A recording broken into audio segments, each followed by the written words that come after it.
Keeps एपर्टस। अब keeps एपर्टस ये सबसे पहले आविष्कार किया था 1844 में कीप्स ने, और उन्हीं के नाम पे एपर्टस पड़ा, कीप्स एपर्टस। बहुत ही इम्पोर्टेंट ये एपर्टस है, लेबोरेटरी में इसका इस्तेमाल किया जाता है। इसका इस्तेमाल लेबोरेटरी में हम लोग करते हैं बार बार, यानी रेगुलर इंटरवल्स में अगर H2S गैस हमें चाहिए, रेगुलर इंटरवल में अगर हमें H2S गैस चाहिए, तब हम इस उपकरण का इस्तेमाल करते हैं H2S गैस बनाने में। इस उपकरण का इस्तेमाल हम लोग hydrogen gas, chlorine gas, carbon dioxide बनाने में कर सकते हैं। फिलहाल यहाँ पर हम लोग देखते हैं किस तरह से कीप्स एपर्टस का इस्तेमाल करते हैं हम लोग H2S गैस बनाने में। ठीक, अब H2S का प्रिपरेशन हमने इसके पहले देखा हुआ है। H2S का प्रिपरेशन हम लोग फेरस सल्फाइड और sulphuric acid, aqueous sulphuric acid के रिएक्शन से किस तरह से H2S हाइड्रोजन सल्फाइड गैस उत्पन्न होता है, ये हम लोग देख चुके हैं। कीप्स एपर्टस में कैसे होता है ये हम लोग जानते हैं। अब इसके पहले हमने FeS और H2SO4 के रिएक्शन से H2S गैस यानी हाइड्रोजन सल्फाइड गैस कैसे निकलता है प्रयोगशाला में, लेबोरेटरी में, ये हमने पहले देखा हुआ है इसके पहले वीडियो में। यहाँ हम देखेंगे FeS H2SO4 के साथ रिएक्शन करके H2S गैस कैसे निकालते हैं लेबोरेटरी में, एक्चुअली कीप्स एपर्टस के द्वारा। ठीक, कीप्स एपर्टस के द्वारा किस तरह से H2S गैस निकालते हैं ये हम लोग अभी ध्यान से देखते हैं। अब ध्यान दो, यहाँ पे तुम्हें चित्र में दिख रहा होगा, यहाँ पे 3 स्टेजेस तुम्हें दिख रहे हैं। ठीक, स्टेज 1, स्टेज 2 या स्टेज 3, या इन तीनों स्टेजों को तुम सोच सकते हो 3 कंटेनर्स। स्टेज 1 में देखो एक फ्लास्क है, ये जो फ्लास्क जो है ये एक स्फेरिकल फ्लास्क है, गोलाकार फ्लास्क है। उस फ्लास्क का लोअर एंड देखो, लोअर एंड एक कोनिकल शेप में आके स्टेज 3 में जो फ्लास्क है जो एक हेमिस्फीयर के रूप में, जो हेमिस्फीयर के रूप में, ये वाला लोअर एंड जो है फ्लैटेंड है, फ्लैटेंड होने यानी फ्लैट होने के कारण से इसके ऊपर खड़ा है। ये पूरा सेटअप जो है इस फ्लैटेंड सरफेस, अगर ये भी गोलाकार होता तो ये खड़ा नहीं रह पाता, इसलिए इस फ्लास्क को फ्लैटेंड कर दिया गया। तो स्टेज 1 का जो ये कोनिकल फनल टाइप का जो शेप है वो कहाँ आया, देखो स्टेज 3 में आ गया, और स्टेज 2 को ठीक स्टेज 3 के ऊपर रखा गया है। और यहाँ पे तुम्हें कुछ काले सर्कल्स दिख रहे हैं। असल में ये क्या, ये है आयरन सल्फाइड या फेरस सल्फाइड के छोटे छोटे टुकड़े हैं फेरस सल्फाइड। ये जो जॉइनिंग पॉइंट्स है, हर स्टेज, हर फ्लास्क का जो जॉइनिंग पॉइंट यहाँ जो जॉइनिंग पॉइंट है ये कम्प्लीटली एयर टाइट है, यानी बाहर से कोई एयर अंदर नहीं आएगा, अंदर से कोई एयर बाहर नहीं जाएगा, कम्प्लीटली एयर टाइट है। यहाँ पे तुम्हें एक टैप दिख रहा है, यानी यहाँ पे एक ओपनिंग है जो इस टैप के जरिए हम लोग ऑन ऑफ कर सकते हैं, कंट्रोल कर सकते हैं। और तुम्हें यहाँ पे भी एक टैप दिख रहा होगा, इसका हम लोग इस्तेमाल करते हैं, यहाँ पे जो रेसिडुअल केमिकल रहेगा या यूज्ड केमिकल जो रहेगा उसे हम लोग बाहर निकालेंगे, इसलिए इस टैप का इस्तेमाल करते हैं।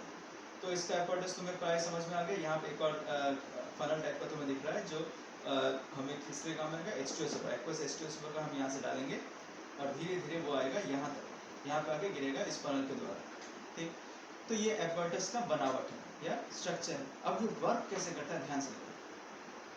तो इनिशियली हम लोग क्या करते हैं, सबसे पहले फेरस सल्फेट के टुकड़े यहाँ पे डाल देते हैं। ठीक, फेरस सल्फेट के टुकड़े, इसको थोड़ा सा उठा के फेरस सल्फेट के टुकड़े डाल के इसको जैसे ही नीचे रखेंगे तो ये अटक जाएगा, फेरस सल्फेट के टुकड़े नीचे नहीं आ पाएंगे, इसको इसी तरह से सेटअप कराया था।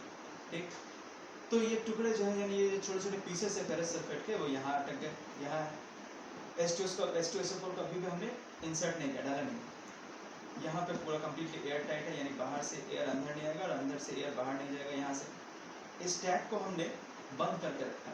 ठीक, यानी यहाँ इस स्टेज 2 में जो फ्लास्क है इसके अंदर जो एयर है वो ट्रैप्ड है इसके अंदर। ठीक, यानी एयर है तो एयर का एक प्रेशर भी होगा, और वो प्रेशर क्या होगा, डाउनवर्ड प्रेशर, नीचे की तरफ दबाव करेंगे, यानी ये जो फेरस सल्फाइड के ऊपर डाउनवर्ड प्रेशर पड़ रहा है। ठीक, अब क्या करेंगे, अब हमने यहाँ से क्या किया, धीरे धीरे H2SO4 को ढालना शुरू किया। अब H2SO4 का जब यहाँ पे बेंड किया गया है इसीलिए ताकि ये H2SO4 एकदम रैपिडली नीचे ना आए, धीरे धीरे यहाँ से नीचे आए। ठीक, रैपिडली नीचे ना आए, धीरे धीरे आने के लिए इसमें एक बेंड लाया किया गया। अब H2SO4 को जब ढालेंगे सल्फ्यूरिक एसिड को, एक्वस सल्फ्यूरिक एसिड को, ये ख्याल रखना, तो धीरे धीरे एसिड कहाँ से, यहाँ से आएगा, यहाँ से इस फनल के जरिए होते होते इस स्टेज 3 के जो फ्लास्क है इसमें आके जमा करेगा। तो ये पहले यहाँ तक रहेगा, फिर यहाँ तक रहेगा, फिर यहाँ तक रहेगा, फिर ऐसे ऐसे जमा रहेगा। ठीक, इस पॉइंट पे आके एसिड और ऊपर नहीं जाएगा। क्यों नहीं जाएगा, एसिड और ऊपर क्यों नहीं जाएगा, क्योंकि यहाँ पे जो एयर, जो हमने एयर ट्रैप था इसके अंदर, एक एयर था जो इसके अंदर ट्रैप था, वो एयर का प्रेशर नीचे की तरफ है, दैट्स वाई ये जो एसिड जो है ये ऊपर नहीं जा पाएगा। ठीक, यानी यहाँ पे आकर रुका रहेगा। क्लियर, और फिर एसिड क्या होगा, जब यहाँ तक भर जाएगा तो अब एसिड इस फनल के जरिए ऊपर आता रहेगा, इस फनल के जरिए एसिड ऊपर आते आते आते आते इस बीकर में भी भर जाएगा। यानी इनिशियल ये बीकर जो था ये खाली था, एसिड भरने के वजह से पहले ये वाला भरा और फिर फनल के जरिए यहाँ से एसिड उठते उठते उठते इसमें भी आके भर गया। और यहाँ पे जब यहाँ आधा भरा तो हमने और एसिड डालना बंद कर दिया। ठीक, तो यहाँ पे अभी हमारा एपर्टस रुका हुआ, यानी हमने एसिड डालना बंद कर दिया और एसिड का लेयर जो है यहाँ तक। ठीक, अब जब हम क्या करेंगे, थोड़ा सा अगर हम इस टैप को थोड़ा सा खोल देंगे, खोलने से क्या होगा, ये एयर बाहर निकल जाएगा और जैसे ही एयर बाहर निकल जाएगा यहाँ पे लो प्रेशर क्रिएट होगा। लो प्रेशर क्रिएट होने की वजह से क्या होगा, ये जो H2SO4 था उसका एक डाउनवर्ड प्रेशर तो हमेशा था ही था। एक डाउनवर्ड प्रेशर की वजह से यहाँ से ये अपवर्ड आने की कोशिश करेगा। अब वो नहीं आ पा रहा था, क्यों, क्योंकि यहाँ पे एयर था, एयर की वजह से यहाँ से ये ऊपर नहीं आ पा रहा। लेकिन जैसे ही हम यहाँ से एयर निकाल देंगे, ये क्या होगा, हमारा H2SO4 धीरे धीरे ऊपर आएगा। और हम क्या करेंगे, हम जैसे ही ये ऊपर आएगा, यहाँ तक ऊपर आने की कोशिश करेगा, ये वाला लेयर क्या होगा, यहाँ का H2SO4 का लेयर थोड़ा थोड़ा नीचे आ जाएगा। अब मान लो लेयर यहाँ तक आया, लेयर यहाँ तक है, H2SO4 का लेयर अब यहाँ तक है, क्यों, क्योंकि ये ऊपर आ गया। और हमने क्या किया, जैसे ये यहाँ तक आया, यहाँ तक फिल हुआ, हमने टैप को दोबारा ऑफ कर दिया। अब टैप को दोबारा ऑफ करने से हुआ क्या, अब क्या होगा, अब यहाँ पे ये रिएक्शन होगा, FeS के साथ H2SO4 एक्वस H2SO4 का रिएक्शन होगा और H2S गैस उत्पन्न होगा। अब जब H2S गैस प्रोडक्शन होगा, अब इसके अंदर क्या भर रहा है, H2S गैस भर रहा है। और H2S हमें मालूम है हेवियर देन एयर है, इसका एक फिजिकल प्रॉपर्टी है, इस हेवियर देन एयर, एयर से भारी है। अब एयर से भारी होने के फलस्वरूप क्या होगा, यहाँ पे H2S गैस का एक डाउनवर्ड प्रेशर होगा।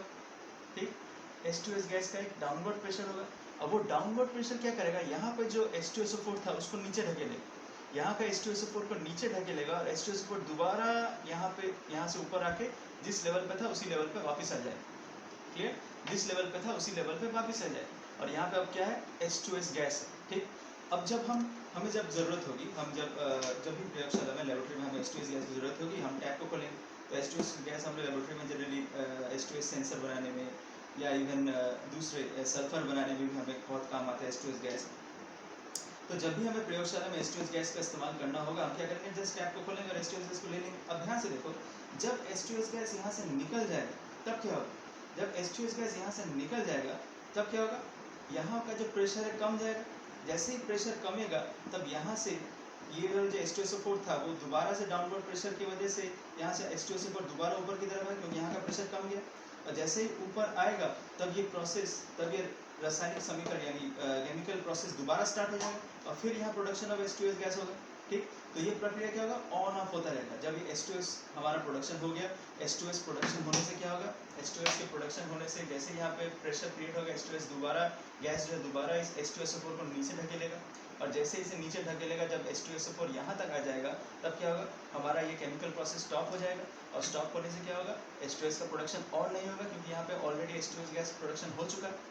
हमें जब जरूरत होगी हम टैप को खोलेंगे, H2S गैस निकालेंगे, H2S गैस बाहर निकला, यहाँ के एयर प्रेशर कम हुआ या H2S का प्रेशर कम हुआ तो हुआ क्या, यहाँ से H2SO4 का प्रेशर की वजह से H2SO4 दोबारा ऊपर आया, दोबारा आप ऊपर आने से फिर से केमिकल प्रोसेस स्टार्ट हुआ और ये प्रोसेस निरंतर चलती रही। ठीक, क्लियर हुआ।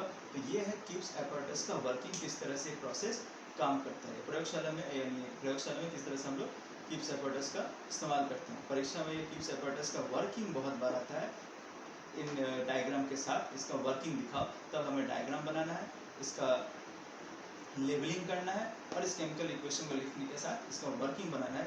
तो वर्किंग इसका मेन जो प्रिंसिपल यहीं पे छुपा हुआ है, किस तरह से ये रिएक्शन स्टार्ट हो रहा है और किस तरह से ये रिएक्शन स्टॉप हो रहा है। यानी मेनली H2S के प्रेशर, H2S गैस के प्रेशर की वजह से ये जो है रिएक्शन स्टार्ट हो रहा है और फिर रिएक्शन क्लोज भी हो रहा है। क्लियर हुआ। तो ये है working principle of Gibbs apparatus.